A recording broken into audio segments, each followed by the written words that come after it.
तो दोस्तों आज हम बात करने वाले हैं some basic concepts of chemistry के मोस्ट इंपॉर्टेंट पीवाईक्यूज के बारे में। नीट 2024 से 2019 तक के पहला क्वेश्चन है अभी आपके सामने। 1 gram of NaOH when treated with 25 ml of 0.75 molar HCl solution, the mass of NaOH left unreacted is। तो दोस्तों हमसे कहा गया है कि 1 ग्राम NaOH जो है वो 25 ml ऑफ 0.75 मोलर HCl के सॉल्यूशन के साथ रिएक्ट कर रहा है। अब दोस्तों हमको नंबर ऑफ मोल्स निकालने पड़ेंगे। क्यों? क्योंकि दोस्तों हम जानते हैं कि जो HCl है वो आपका NaOH के साथ रिएक्ट करता है और वो आपका बनाता है H2O प्लस NaCl। तो यहाँ पर आप देख पा रहे हैं 1 मोल HCl आपका रिएक्ट करता है NaOH के 1 मोल के साथ। तो हमें इसका तो मास पता है, हमें इसका मोल अभी दोस्तों निकालना पड़ेगा। तो दोस्तों नंबर ऑफ मोल्स का आपके पास क्या फॉर्मूला होता है? मास अपॉन मोलर मास। लेकिन यहाँ पर हमको एक और चीज दी हुई है, 0.75 मोलर HCl एंड 25 मिलीलीटर आपको इसका वॉल्यूम दिया हुआ है। तो दोस्तों आप जानते हैं कि जो आपकी जो मोलैरिटी होती है वो आपकी होती है number of moles upon volume in litres. तो दोस्तों अब मोलैरिटी आपको दी हुई है 3/4 यानी कि 0.75, number of moles upon volume in litres यानी कि 25 अपॉन 1000। तो ये 1000 आपका ऊपर आ जाएगा। तो अब आप यहां से दोस्तों निकाल सकते हैं ये जो नंबर ऑफ मोल्स जो है आपके आ जाएंगे 3/160। ये आपके नंबर ऑफ मोल्स आ चुके हैं। तो दोस्तों अब हम देखते हैं कि 1 मोल NaOH जो है वह 1 मोल NaOH आपका रिएक्ट करता है 1 मोल HCl के साथ। तो 3/160 जो आपकी जो मोल्स आए हैं HCl के, उसके साथ आपका कितना मोल NaOH रिएक्ट करेगा? सिंपल सी बात है 3/60 मोल्स। तो अब यहां से हम निकाल सकते हैं मास अपॉन मोलर मास। तो यहां से हम कर लेंगे 3/160 is equal to mass upon NaOH का मोलर मास दोस्तों कितना होता है? Na का दोस्तों आपका होता है 23, ऑक्सीजन का होता है 16, हाइड्रोजन का होता है 1। तो 23 प्लस 16 प्लस 1 यानी कि 40 आपका आ जाएगा। तो मास अपॉन 40 यानी कि ये आपका आ गया 3/4 ग्राम, यानी कि ये आपका 750 ग्राम आपका क्या किया है? रिएक्ट किया है। मतलब जो अनरिएक्टेड आपका बच गया वो हो गया आपका 1 ग्राम में से आप 750 मिलीग्राम यहाँ से निकाल दीजिए, यहाँ पे मिलीग्राम आएगा। तो अब आप यहाँ से निकाल दीजिए, ये आपका 0.75 ग्राम आया है तो 750 मिलीग्राम हो जाएगा। तो ये 1000 मिलीग्राम माइनस 750 मिलीग्राम यानी कि 250 मिलीग्राम आपका आंसर हो जाएगा। तो आपका बी ऑप्शन करेक्ट हो जाएगा। आपको बताना है कितना लेफ्ट अनरिएक्टेड है। तो हमने निकाला कि 750 ग्राम जो है रिएक्ट कर रहा है, लेकिन जो इतना जो है आपका अनरिएक्टेड हो जाएगा। तो आई होप आपको क्वेश्चन और आंसर दोनों समझ में आए होंगे। इतना नोट कर लीजिए, आगे बढ़ते हैं अगले क्वेश्चन की तरफ।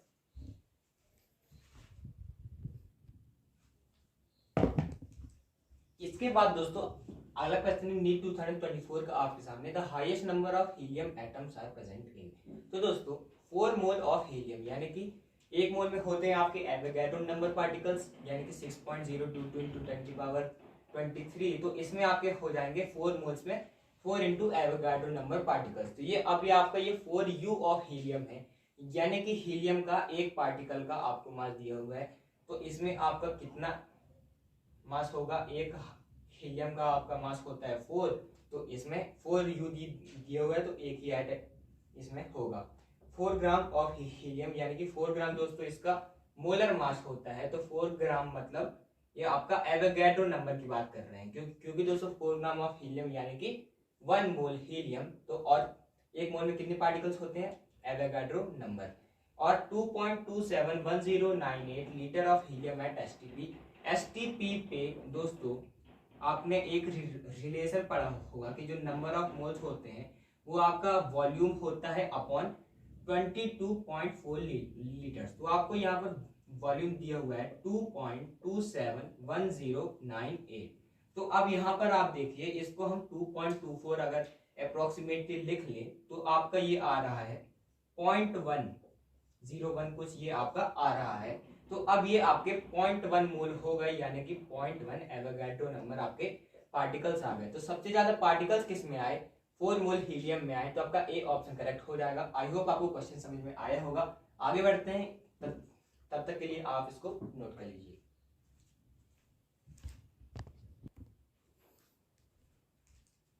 इसके बाद दोस्तों हमारा क्वेश्चन है, a compound X contains 32% of A, 20% of B and remaining percentage of C, the empirical formula of X is. और आपको एटॉमिक वेट दिया है, ए का 64, बी का 40 और सी का 32। ये दोस्तों बहुत ही अच्छा क्वेश्चन है। हम मान लेते हैं कि आपको 100 ग्राम आपके पास सॉल्यूशन है, तो फिर दोस्तों आपका 32% ए है, इसका मतलब इसमें 32 ग्राम क्या है, ए है। और 20% आपका बी है, तो 20 ग्राम क्या है, बी है। रिमेनिंग परसेंट आपका सी है, तो 32 प्लस 20 आपका 52 होता है, यानी कि 48% जो आपका बचा वो आपका सी है। तो अब दोस्तों आपको नंबर ऑफ मोल्स निकालने हैं। नंबर ऑफ मोल्स आप ए के निकालेंगे, मास अपॉन मोलर मास, यानी कि 32 अपॉन मोलर मास आपको दिया हुआ है 64, यानी कि 1/2, ये 32 upon 64। Number of moles upon B of B, तो आपकी जो मास है वो है 20 और आपका जो एटॉमिक मास है वो है 40, तो 20 अपॉन 40 यानी कि 1/2।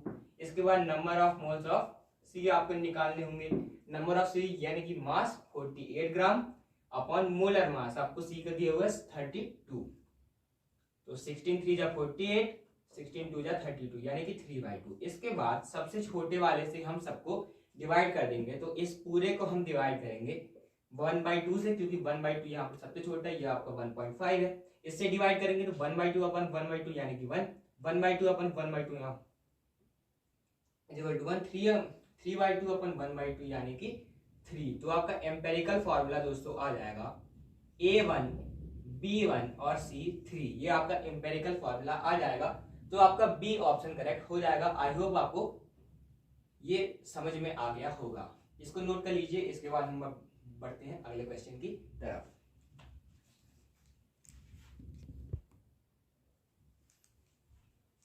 अगला क्वेश्चन है दोस्तों, the density of 1 molar solution of a compound X is 1.25 gram per millilitre.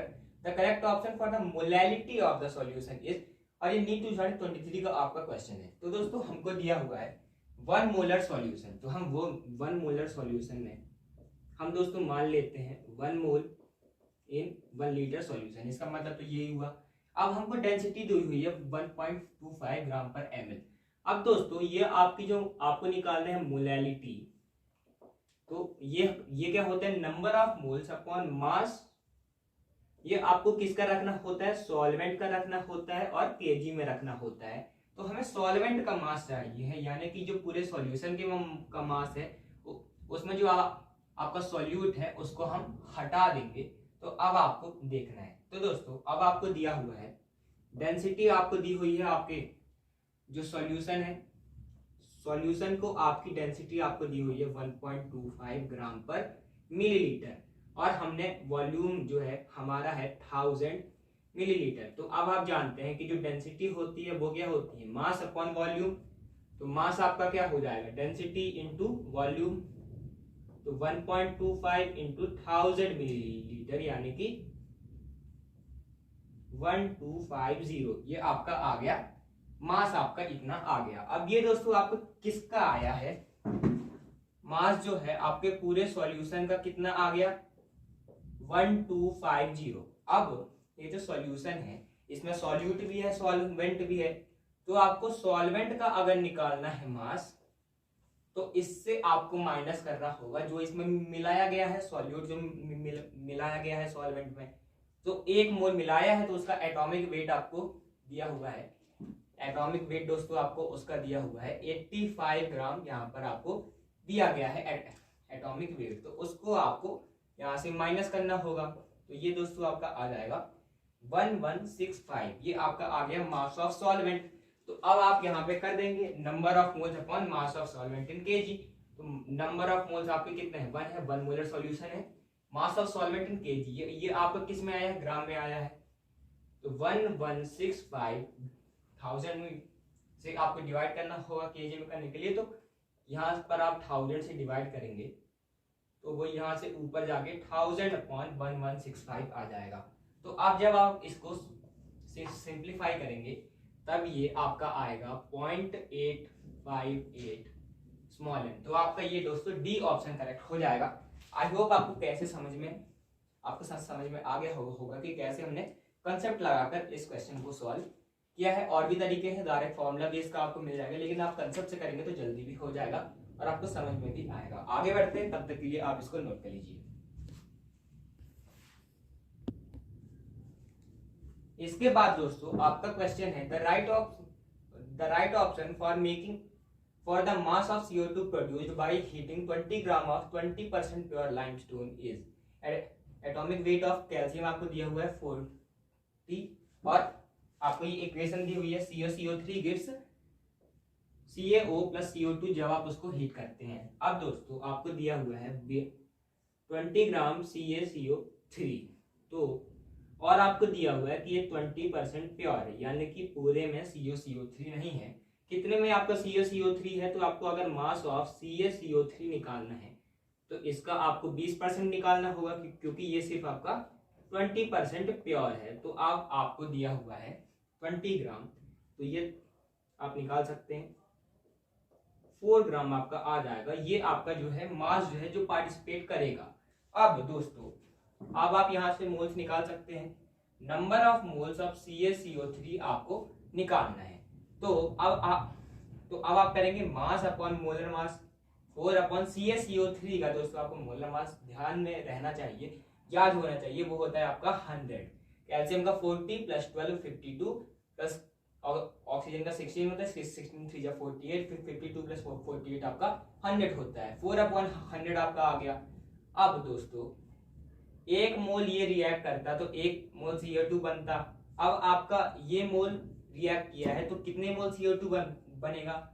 0.04 मोल आपका CO2 बनेगा। अब आपको क्या चाहिए? मास चाहिए CO2 का, तो आप निकाल सकते हैं number of moles is equal to mass upon molar mass. तो अब आप यहाँ से मास निकाल सकते हैं, number of moles into molar mass. Number of moles आपके कितने हैं? 4/100 0.004। इसके बाद आपके हैं मोलर मास CO2 का कितना होता है दोस्तों? 44 होता है। 12 प्लस O2 का 32 + 12 आपका 44। तो ये आपका दोस्तों आ गया 1.76। 44 4 आपका 176 हो जाएगा, अपॉन 100 करेंगे तो 1.76। तो आपका ए ऑप्शन करेक्ट हो जाएगा। ऐसे आपको ऐसे क्वेश्चंस को सॉल्व करना है। आगे बढ़ते हैं अगले क्वेश्चन के साथ।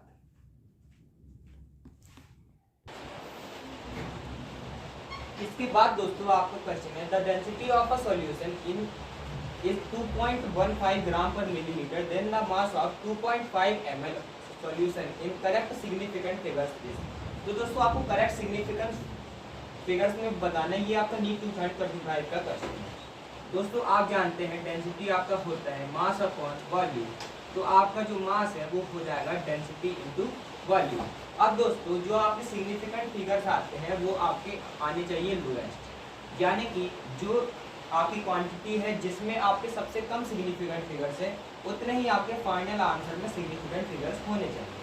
इसमें आपके कितने सिग्निफिकेंट फिगर्स है? 2.5 में। तो ऑल नॉन जीरो डिजिट जो आपके होते हैं जो वो सिग्निफिकेंट होते हैं तो 1 और 2, यानी कि 2 सिग्निफिकेंट फिगर हो गए। इसमें आपके 3 सिग्निफिकेंट फिगर है।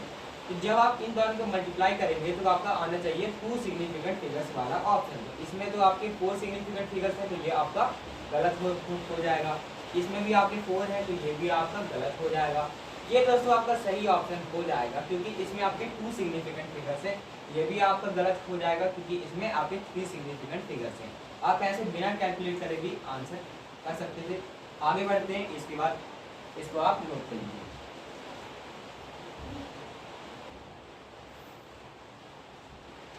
अगला क्वेश्चन दोस्तों आखिरी क्वेश्चन आज का वो है what fraction of Fe exist as Fe3 in Fe.96O। तो दोस्तों ये नीट 2022 का क्वेश्चन है।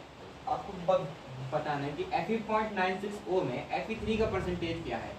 आप जानते हैं कि Fe जो है आपका Fe2+ में भी एग्जिस्ट करता है और Fe3+ में भी आपका एग्जिस्ट करता है। तो हम दोस्तों मान लेते हैं कि Fe2+ का आपका जो परसेंटेज है वो आपका x है और Fe3+ का आपका जो परसेंटेज है यानी कि जो कंपोजिशन है वो आपका 0.96 माइनस एक्स हो जाएगा, क्योंकि दोनों मिलाकर तो 0.96 ही बना रहे हैं।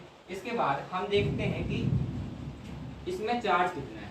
दोस्तों आप देखें FeO में Fe0.96O में ऑक्सीजन पे 2 माइनस का चार्ज है, तो इसमें किसका चार्ज होना चाहिए, 2+ का चार्ज होना चाहिए। तो Fe2 और Fe3 इन दोनों का जब चार्ज आप ऐड करेंगे तो Fe2+ यानी कि x into 2 plus 0.96 minus x आपका Fe3+ होना चाहिए इंटू 3 इज इक्वल टू 2, क्योंकि जो पूरा Fe है उसमें 2 आपका चार्ज है। तो आपका ये हो जाएगा 2x प्लस 0.96 इंटू 3 यानी कि आपको 96 इंटू 3 करेंगे तो 3 6 जा 18 1 3 9 जा 27 यानी कि 288/100 यानी कि 2.88 minus 3x is equal to आपका क्या आना चाहिए, 2 आना चाहिए।